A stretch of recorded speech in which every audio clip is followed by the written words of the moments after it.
I'm Alex Sharfin, and this is the Momentum Podcast, made for empire builders, game changers, trailblazers, shot takers, record breakers, world makers, and creators of all kinds. Those among us who can't turn it off and don't know why anyone would want to. We challenge complacency, destroy apathy, and we are obsessed with creating momentum so we can roll over bureaucracy and make our greatest contribution. Sure, we pay attention to their rules, but only so that we can bend them, break them, then rewrite them around our own will. We don't accept our destiny, we define it. We don't understand defeat because you only lose if you stop, and we don't know how. While the rest of the world strives for average and clings desperately to the status quo, we are the minority, the few, who are willing to hallucinate there could be a better future, and instead of just daydreaming of what could be, we endure the vulnerability and exposure it takes to make it real. We are the evolutionary hunters, clearly the most important people in the world, because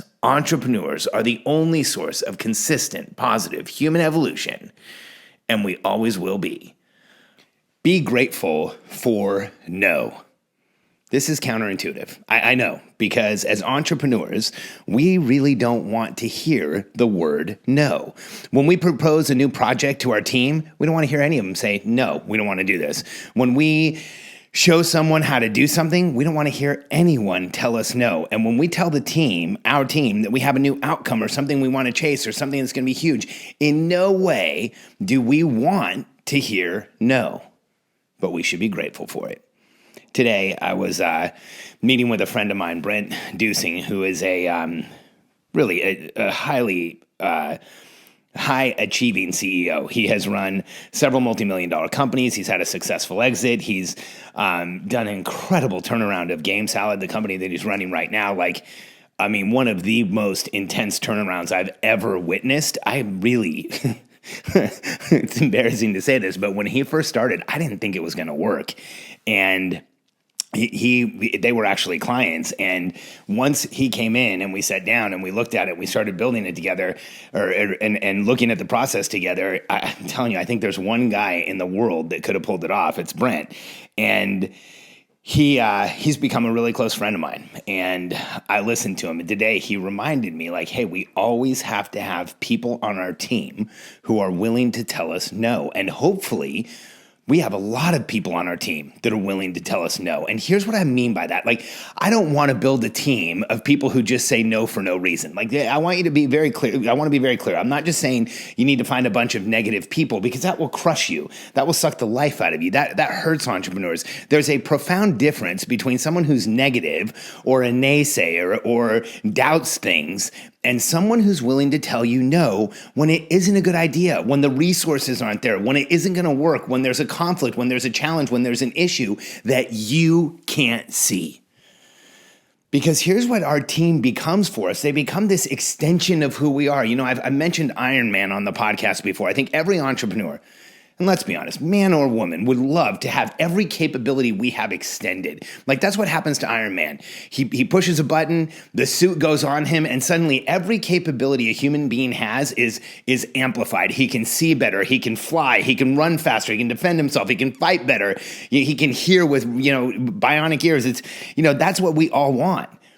Well, when you look at some of the most successful entrepreneurs in the world today, they put Iron Man to shame. When you look at entrepreneurs who have 10, 15, 20, 30, 100,000 people working for them, think of how extended that Iron Man suit is. It's massive, far beyond what the fictional character actually has. And I think all of us want that. We might not know how to get it, but all of us want that enhanced capacity to go make a greater contribution, massive outcomes, make more money, create more wealth, make a bigger change in the world. And one of the most important aspects of getting there is building a team around you where you can create consensus and then create momentum, because consensus will always create momentum. But one of the things that you have to do in order to create momentum is you have to not only allow for, but be grateful for and be open to and ask for team pushback. You have to ask your team to tell you where things won't work. You have to ask your team to tell you where you're making mistakes. And as your business grows, it becomes critically important that your team tells you where the challenges are, where the issues are, where you're seeing something. Because here's what happens when we grow a team. You hit a point where you can't possibly physically know everything that's going on in your company. So when you go out to do something or make something happen or go out and try and change something on your team and someone says no, you have to stop and listen. And your team's probably not going to say, hey, no. They're going to tell you why they can. And here's what constructive team pushback feels like. I want you to hear this because we have to be really careful. Sometimes productive team pushback feels offensive. Sometimes it frustrates us. Sometimes it's irritating. But when somebody is giving you constructive pushback, what they're doing is, and constructive criticism and saying like, hey, there's an issue here, they're explaining to you in detail what the issue is. And when that happens as an entrepreneur, you have a responsibility. One, to calm the instinct you have to get irritated, frustrated, and annoyed with the person. One of the biggest mistakes you can make is when a team member says, hey, this might not work, and then starts explaining why, is to visibly or physiologically show that you're frustrated or upset. Because we have to understand, and remember, as CEOs, what we do is seen through a microscope and heard through a megaphone. What you do is amplified. What you say is amplified. So if you look frustrated or irritated or upset that a team member gave you pushback, you are signaling your entire team to never do that. You're also signaling that team member not to do it again. And that can create massive challenges in your company. Because when somebody pushes back, here's what your job is. First, to thank them like, hey, thanks. You know what? I didn't see that. I need you to explain from your point of view what you were talking about. When somebody pushes back, you want to make space for that pushback, that criticism, that lack of consensus, because you want everyone to agree once you're moving forward. And when somebody pushes back, you want to make sure that you allow for the conversation to happen, because a lot of times when somebody's pushing against what we want, we try and do everything we can to minimize the conversation, make it go by faster, and move on. But here's why this is so important. Really, there's so many reasons why you want a team that will push back, challenge you, tell you what's really going on, because you'll be able to continue to grow it. You also want to make sure that you never become the emperor with no clothes. Like the fable of the emperor with no clothes is that there was an emperor who wanted to impress the people of his village. So he called a tailor and he had him make him clothes, and the tailor made incredible clothes, and the emperor went out and people weren't impressed enough. So he had him do it again. And then the emperor went out and showed everyone, and he had him do it again, and he had him do it again. And then finally the tailor came and just faked it. He told the emperor he was making him clothes, and he told him that it was like the finest garments that there were, and then he put nothing on him. He told him that he wouldn't even see them or feel them, but the whole village would be completely impressed by them. And the emperor, because forever he hadn't allowed constructive criticism, because the people in the village were scared of him, because there wasn't open dialogue or conversation, walked around nude in his brand new clothes. That happens to CEOs every single day. We get frustrated with pushback from our team. We don't allow it. We have meetings where we just railroad things through and tell everyone what they're going to do. We don't allow for consensus so that there's clear commitment from everyone on the project, which when we don't allow consensus, we don't create ownership. When we don't create ownership, the team does not have an increased commitment to the project. When there's no increased commitment, you don't get discretionary time. When you don't get discretionary time, when they're not thinking about the project driving home, when they're not thinking about it in the shower, you don't get maximum momentum and productivity. And that's what I want everyone who listens to this podcast to have.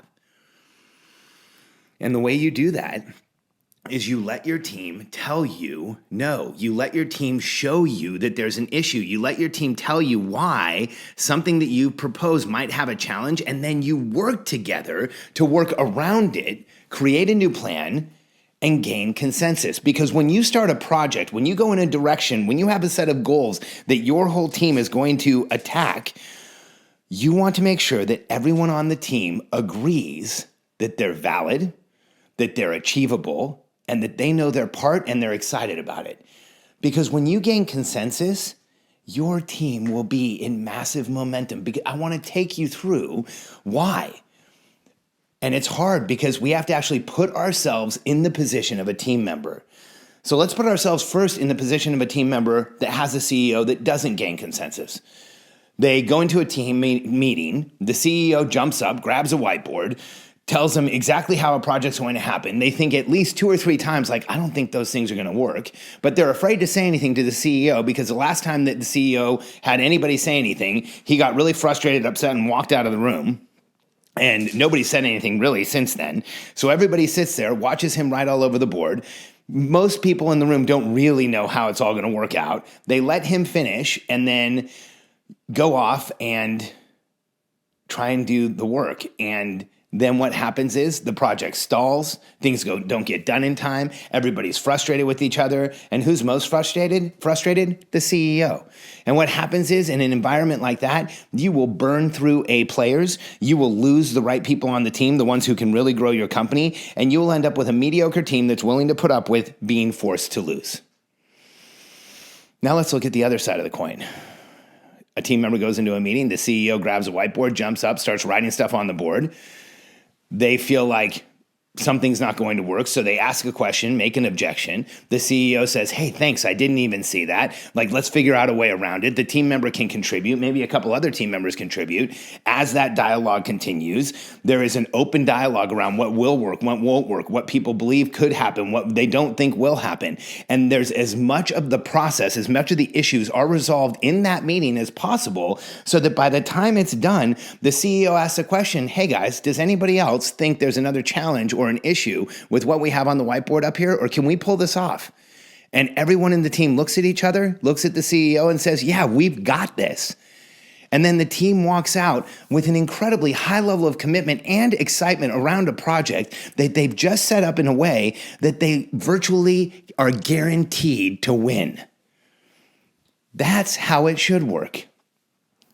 But the challenge is that far too many CEOs, and it's funny, Brent told me this today while he was over, that he had a mentor or a coach at one point that told him what he should do, the way he should run his company is to create crazy, huge BHAG goals and then just drive his team and push them and, motivate them and make them chase these massive outcomes that they didn't really know how to chase. We were talking about it today, and Brent said, it was painful. And I know, because I did the same thing. I think we all do that in our early careers, because that's what the common dialogue is around how to make things happen in a company. You put up huge goals, and then you hire a team, and you push them and prod them and motivate them and compensate them and do whatever you have to do so that they'll go after those huge goals. But there's not really a clear process to get there. And in real companies, in companies that actually change the world, nothing could be further from that process. In real companies, there's a certainty to delivery. In real companies, there's clear consensus across departments because they all have to agree that their part is going to work with the other department or the whole entire process comes tumbling down. Really, the only type of company where you see this complete lack of consensus and inability to take criticism is in smaller organizations run by a CEO that hasn't realized if they don't allow consensus, you are, I want you to know, if you don't allow consensus, I'm going to personalize this. I want you to feel it. If you don't allow consensus, you are allowing your ego to stall the growth of your company, because the only reason you wouldn't let everyone in the room agree that something can be done is you're too afraid that somebody might tell you you can't do it. And that is your ego not only getting in the way of consensus, but getting in the way of you actually building your team. So when you're in a meeting the next time and you're with your team and you're proposing something, I want you to ask for sincere criticism. I want you to say, hey guys, is there anything I'm missing here? Can anyone see anything that I haven't said?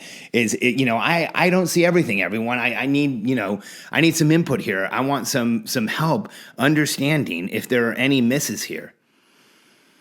And if you haven't allowed this in a long time, it might take a while for your team to transition. So when somebody does point it out, I don't want you to just think gratitude. I want you to start the process of saying, hey, thanks for pointing that out. And thanks for pushing back. And thanks for showing us that we were going to go down the wrong path. And thanks for making sure that we actually create momentum. We don't make a lot of noise. Because when you gain consensus, I told you the process already, but I just want to share it again. Consensus creates ownership. Ownership creates increased commitment. Increased commitment creates your team members will give you their discretionary time. When you get discretionary time, you get far more out of your team, and all of that together will create more momentum than you ever thought possible. The only thing in between you and having a brand new way of running your team is giving gratitude for no and encouraging your team to push back on you. Like I said, I think this is one of the hardest lessons that a CEO learns. I know it was one of the hardest ones for me. But when I let go of some of the fear of letting my team make decisions, and I went into meetings and actually allowed them to tell me what they believed they could do so that we all agreed on what would happen, not what could happen, my entire life and my business has changed. My margins were higher. I was happier. My team was happier. We got far more accomplished, and we made a lot more money and a much higher growth curve.